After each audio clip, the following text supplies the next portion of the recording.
Igongona-inĩ rĩa mathiko ma Sheila Chebet wa mĩaka 20 rĩratabanĩirio kwao mũciĩ mwena wa Ole Nguruoni Kuresoi ya mũhuro, agĩcakaywo nĩ andũ a bamĩrĩ yake, andũ a itũra hamwe na arutwo arĩa marathomaga nake. Some people pass through our lives quickly and quietly, but leave footsteps and footprints that never fade.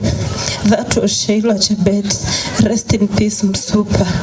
Sheila was a student, a good girl, but she was killed. Serikali tunaomba apate justice.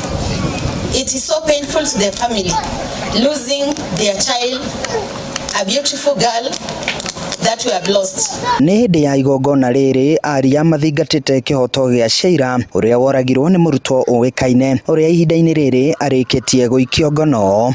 Ati sheria inafuatilia mpaka lini? Tunataka kuona huyo akiletwa mchana peupe, tukiona Kenya mzima ikiona, alafu awekwe kama anawekwa jela, awekwe ili roho zetu ziweze kutulia. Ithe wa Sheila, Johnston Korir, acakaĩte mwarĩ ta mũndũ ũrarĩ na kĩoneki kĩnene mũtũrĩre-inĩ, akĩenda mwĩkũĩrwo mũnene wa ngero ĩno onane na guoko kwa watho. Iko chungu sana, kuanzia mtoto, kuanzia nursery mpaka class 1 mpaka kumaliza high school mpaka umeweka college.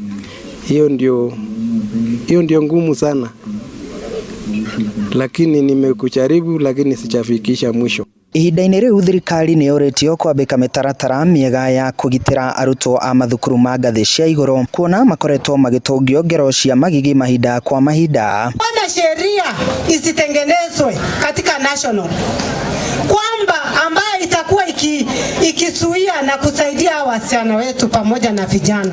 Sisi hatuna nguvu, sisi tuko kama wasichana na wamama. Musitufanyie kitu mbaya. We felt very bad. Handũ-inĩ ha Inooro TV kuma Ole Nguruoni Kuresoi ya mũhuro, kaunti-inĩ ya Nakuru, niĩ njĩtagwo Joel Kimani wa Njogu.